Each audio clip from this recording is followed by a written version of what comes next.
Hey guys, how you doing? Andrew Klein with Trax BBQ here. As some of you may know or may not know, we are moving. We are losing our lease. It should be up end of June, so sometime this fall we will be opening up our new spot. Let's go inside and take a look. Front door, obviously. So these are going to be our restrooms. Access to the basement, which will house our meat fabrication and all of our prep. Kitchen's going to be in here. So the main entrance should come through those doors right there. Then you walk through your cattle gates to kind of come through. This will be our main kitchen, completely wide open, so everyone can see what we're doing, see the food before they order it.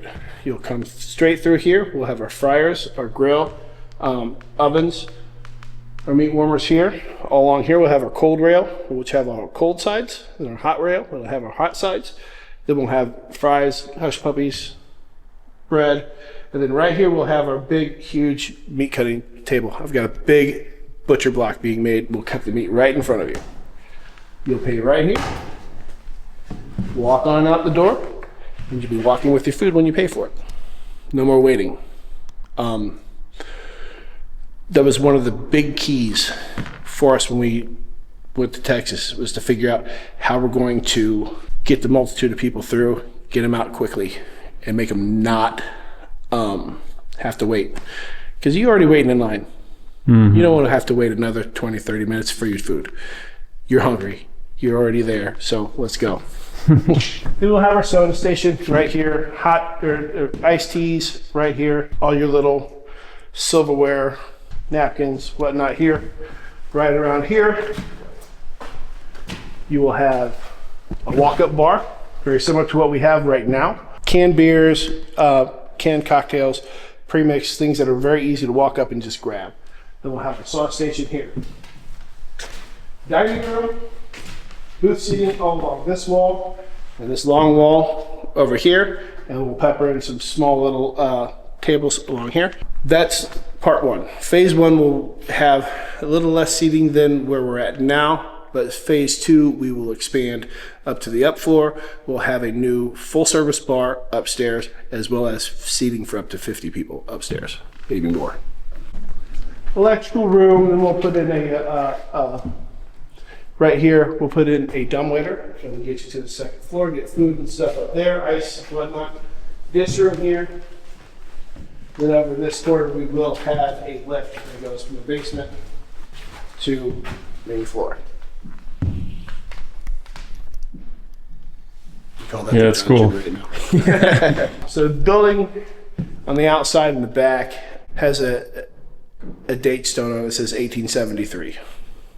So kind of, this town doesn't keep records before 1900, but this predates that, so 1873 would be about right. We think it was the original train station. We have the rounded doors here. We've got a divider wall down the middle of it and an elevated back door. So we have 4 feet up off of it, off the ground, so it kind of be like a platform going out to the train station, or to the trains when they come through. So that's what we're working with. Kind of like the historic nature of it, you know? Yeah. Well, you know, these old buildings, you know, everyone wants to tear them down and you know, Start from scratch, something new. But like, I like history. I like old things and restoration. It's a lot more work than building something new, but you preserving history when you do it. Okay, so this is going to be the overflow seating for downstairs and private event space we'll have available for, you know, people who have larger parties. We will have, all this stuff will be gone. This will be completely wide open, so that wall will remain, but all of this stuff will come down. We've got to put in a header, and then we can remove it all. But the main bar is going to be over here in this corner. So all this will be open, wide open, dartboards. I don't think I'll have a pool table, but dartboards, but we'll have fun. So all this will be gone, but this new wall construction right here divides the upstairs from one side to the other. And here will be storage, liquor storage, things of that nature up here. This old kitchen, these used to be apartments. The people I bought it for were landscape architects, and they have VSID workers, and they all stayed, they all lived up here in these apartments. There were 8 apartments up here. So this will be a bathroom. This old bathroom here, which is quite scary for now. There will be a wall coming across here. There's be more storage, table storage and whatnot. Then in here, will be my riser room. This will be for where we have our furnaces and such. And then my office will be through that over there. But that's pretty much it. That's the vision. These projects move at a snail's pace, then they explode and you're on track, and then next thing you know, you're waiting on elevator or you're waiting on a furnace, and it's 2 or 3 months down the road. Right. So barring any setbacks, we would like to be open and rolling by August 1st. We'll just see how that goes. So. Right. Yeah. Not much has happened down here yet. So that side there, that's going to be all prep kitchen. That's going to happen all over here, really between this doorway here and that second window. We'll have storage, we'll have refrigerators, we'll have sinks and things all along this wall. Over here, more storage and stuff on this side. But between these posts, this post, and that post, we're gonna have 2 very large walk-in refrigerators. One is our, what I'll call our meat cave. We do all of our hand-trimmed briskets. We stuff all of them with sausages. We, dress everything here in-house. So that'll be where we do all that in here. The other one will be for cold food storage and whatnot. So, but yeah, like I said, we got our work cut out for us. So did you kind of design it yourself, or did you guys partner with an architect? Like how do you design something like this? It took probably about 9 to 10 months to do all of it.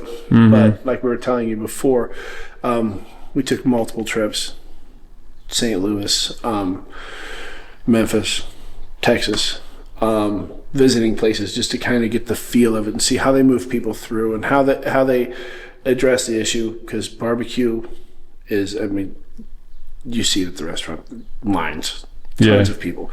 So we need to figure out how we can get them through quickly. So that's what those trips were for, and we designed it ourselves. From the customer's point of view, as soon as you walk through the door, what's your call? One thing that we have right now is people don't know what to do. This new restaurant will be very spelled out right in front of you. So you walk in, here you are, you're already in the cattle gate, you're going through, you'll see what other people are doing, and then you order your food, and then you'll be paying for it and then walking with it instead of waiting again and whatnot. So we really wanted it to streamline our service and make it easier from the guests, a little more intuitive. Yeah, I like that. So with the help of an architect who drew it all and made it all fit into this building, which was difficult, but we did it and got it passed, and so we're doing our best to make it work exactly how it was on paper. I think it'll be cool for people to see stuff being made. I think that always kind of adds to the experience. Well, you never really know what goes on in the kitchen. You never really know, and like, if you can see inside of it, you know exactly your stuff, how it's quality, it's clean, it's, we know that they've got integrity. Right. And I think that's big these days. People want to see it. See the inner workings, it's exciting. Yeah, I agree.